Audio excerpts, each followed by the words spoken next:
Praise the Lord. ദൈവനാമം മഹത്വപ്പെടുമാറാകട്ടെ. ഇന്ന് പകൽക്കാലം നിങ്ങളോട് ഒരുമിച്ചായിരിക്കാൻ ദൈവം പിന്നെയും ഒരു അവസരം കൂടെ തന്നതിനായി സ്തോത്രം ചെയ്യുന്നു, സ്തുതിക്കുന്നു. ഇന്ന് പകൽക്കാലം കർത്താവ് എനിക്ക് നിങ്ങളുമായി ഷെയർ ചെയ്യാൻ തന്ന വിഷയം നല്ല ഫലം എന്നൊരു വിഷയത്തെക്കുറിച്ചാണ്. എല്ലാവർക്കും അറിയാം, ഫ്രൂട്ട്, ഫലം എന്ന് പറയുമ്പോൾ എല്ലാവർക്കും ഇഷ്ടമുള്ളൊരു സംഭവമാണല്ലേ ഫലം. ഒരു നല്ല ഫ്രൂട്ട് എല്ലാവർക്കും കഴിക്കാൻ ആഗ്രഹമാണ്. അപ്പം ആ ഫ്രൂട്ട്, അത് നമ്മൾ ഫ്രൂട്ട് കണ്ടിട്ടാണ് നമ്മളിത് ഒരു വൃക്ഷത്തെ നമ്മൾ തിരിച്ചറിയുന്നത് ഇതേത് വൃക്ഷമാണെന്നല്ലേ.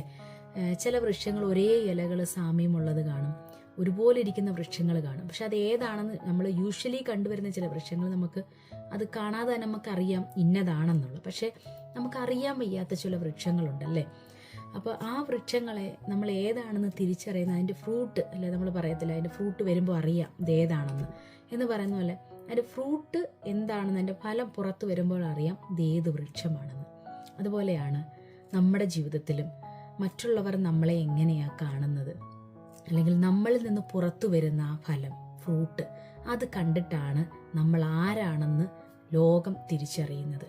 അപ്പം ഇന്ന് പകൽക്കാലം നമ്മൾ ചിന്തിക്കേണ്ട ഒരു വിഷയം, നമ്മളുടെ വായിൽ നിന്ന് വരുന്ന വാക്കുകൾ, നമ്മൾ മറ്റുള്ളവരോട് ഇടപെടുന്ന ഇടപെടലുകൾ, അല്ലെങ്കിൽ സ്നേഹത്തോടെയാണോ സന്തോഷത്തോടെയാണോ മറ്റുള്ളവരോട് സഹകരിക്കുന്നത്, അവരുടെ സങ്കടങ്ങൾ കേൾക്കുമ്പം നമുക്ക് അവരെ ഒന്ന് ആശ്വസിപ്പിക്കാൻ കഴിയുന്നുണ്ടോ, അതൊക്കെ നമ്മളിൽ നിന്ന് വരുന്ന നല്ല ഫലങ്ങളാണ്. ആ ഫലം കണ്ടിട്ടാണ് ആ ഒരു വൃക്ഷത്തെ തിരിച്ചറിയുന്നത് പോലെ നമ്മൾ ആരാണെന്ന് പുറത്തുള്ളവരറിയുന്നത് അല്ലേ. എന്ന് പറഞ്ഞതുപോലെ ഇന്ന് നമ്മൾ ചിന്തിക്കേണ്ട ഒരു വിഷയമുണ്ട്, നമ്മളുടെ പുറത്തു വരുന്ന ഫലം എന്താണ്, അത് കണ്ടിട്ട് നമ്മൾ എന്താണ് അവർ വിലയിരുത്തുന്നത്, ഞാൻ ആരാണെന്നൊരു തിരിച്ചറിവ് അല്ലെ. ബൈബിൾ വചനത്തിൽ പറയുന്നുണ്ട്, ഗലാത്യർക്ക് എഴുതിയ ലേഖനം 5-ാം അധ്യായത്തിന്റെ 22-ാം വാക്യത്തിൽ ഇങ്ങനെ പറയുന്നുണ്ട്, ആത്മാവിന്റെ ഫലമോ, ആത്മാവിന്റെ ഫലങ്ങൾ അവിടെ എടുത്തു പറഞ്ഞിരിക്കുകയാണ്. എന്തൊക്കെയാ? സ്നേഹം, സന്തോഷം, സമാധാനം, ദീർഘക്ഷമ, ദയ, പരോപകാരം, വിശ്വസ്തത, സൗമ്യത, ഇന്ദ്രിയജയം. ഇത്രയും 9 ആത്മാവിന്റെ ഫലങ്ങൾ അവിടെ വിവരിച്ചു പറഞ്ഞിട്ടുണ്ട്. ഈ വിഷയങ്ങളൊക്കെ നമ്മൾ കേൾക്കുമ്പോൾ മറ്റുള്ളവരെ നമുക്ക് സ്നേഹിക്കാൻ കഴിയുന്നുണ്ടോ? നമ്മളൊന്ന് ചിന്തിച്ചു നോക്കണം. മറ്റുള്ളവരോട് എപ്പോഴും സന്തോഷത്തോടെ ഇരിക്കാൻ കഴിയുന്നുണ്ടോ? അതൊക്കെ നമ്മളെ തന്നെ വിലയിരുത്തേണ്ടതാ. എന്നിട്ട് നമ്മൾ ചിന്തിക്കണം, നമ്മളിൽ നല്ല ഫലമാണോ പുറത്തു വരുന്നത്? നമ്മൾ ആ നല്ല ഫലമാണ് പുറത്തു വരുന്നതെങ്കിൽ അത് ആ ഒരു നമ്മളെ കണ്ടിട്ട് നമ്മളെ മറ്റുള്ളവർ മനസ്സിലാക്കും അല്ലേ. അത് എന്താണ്, അതിൽ നിന്ന് പുറപ്പെടുന്ന ഫലം കണ്ടിട്ടാണ് നമ്മളെ ഓരോരുത്തരും വിലയിരുത്തുന്നത്. അതുകൊണ്ട് ദൈവത്തിൽ ആശ്രയിച്ച് നല്ല ഫലം കായ്ക്കാൻ നമ്മൾക്ക് കഴിയട്ടെ.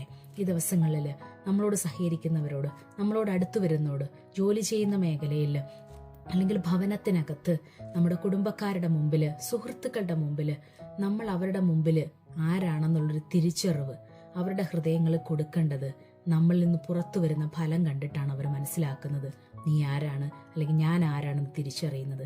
അതുകൊണ്ട് ദൈവമക്കളെ, ഒരു വിഷയം മാത്രം, നമ്മളുടെ വായിൽ നിന്ന് വരുന്ന വാക്ക് ഒരാൾക്ക് ആശ്വാസമായി തീരണം, ഒരിക്കലും ആർക്കും ഒരു വേദനയായി തീരരുത് അല്ലെ. ദൈവത്തിൽ ആശ്രയിച്ച് ജീവിക്കുന്ന ഒരു പൈതലിന് പറയുവാൻ പറ്റും, എനിക്കൊരാളെ ആശ്വസിപ്പിക്കാൻ കഴിയും. എന്തുകൊണ്ടാ? ദൈവസ്നേഹം അവരുടെ ഹൃദയത്തിലുള്ളത് കൊണ്ടാ. ആ നല്ല ആത്മാവിന്റെ ഫലം, എന്നിലുള്ള ആത്മാവ് എന്ത് നല്ലതാണെങ്കിൽ അത് തീർച്ചയായിട്ടും അതിന്റെ നല്ല ഫലങ്ങൾ തന്നെ പുറത്തു വരും. അതുകൊണ്ട് ആ ആത്മാവിന്റെ നല്ല ഫലങ്ങൾ പുറപ്പെടുവിക്കുന്നവരായി ഇന്നു മുതൽ നമുക്ക് ആയിത്തീരാമെന്ന് ദൈവസന്നിധിയിൽ ഒരു തീരുമാനമെടുക്കാം.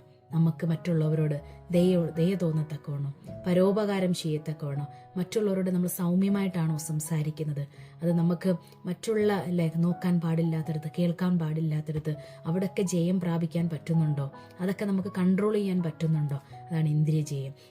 അതെല്ലാം നമുക്ക്, ഈ വകകളെല്ലാം നമുക്ക് മെയിൻറ്റെയിൻ ചെയ്ത് പോകാൻ പറ്റുന്നുണ്ടോ ഒക്കെ എന്നെ തന്നെ വിലയിരുത്തിട്ട് പറയാം, ഓക്കെ ഞാനിതൊക്കെ എനിക്ക് ഇതൊക്കെ കൊണ്ടുപോകാൻ പറ്റുന്നുണ്ട്, ഞാനിതിനൊക്കെ ഈ പറയപ്പെടുന്ന ആത്മാവിൻ്റെ ഫലങ്ങളെല്ലാം എനിക്കുണ്ട് എന്ന് പറയുവാണെങ്കിൽ നീ ഒരു യഥാർത്ഥ ഫലം കായ്ക്കുന്ന ഒരു ദൈവത്തിൻ്റെ പൈതലാണെന്ന് ഉറച്ചു വിശ്വസിക്കാൻ പറ്റും.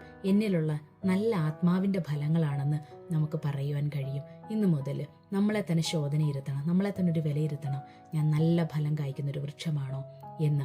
മറ്റുള്ളവർ എന്നെ കണ്ടിട്ട് എൻ്റെ നല്ല ഫലം കണ്ടിട്ട് നല്ല ഫലമാണെന്ന് അത് പറഞ്ഞത് എന്താ, അതിൽ ആശ്രയം വെക്കത്തക്കവണ്ണം, അല്ലെങ്കിൽ അതിൽ നിന്ന് നല്ലൊരു ഫ്രൂട്ട് എടുത്ത് കഴിക്കത്തക്കവണ്ണം അവർ നമ്മളിലേക്ക് അടുത്തു വരുന്നുണ്ടോ, നമ്മളിൽ നിന്ന് ആശ്വാസം പ്രാപിക്കാൻ നമ്മളോട് അടുത്തു വരുന്നുണ്ടോ എന്ന് നമ്മളെ തന്നെ ചിന്തിച്ചു നോക്കുക.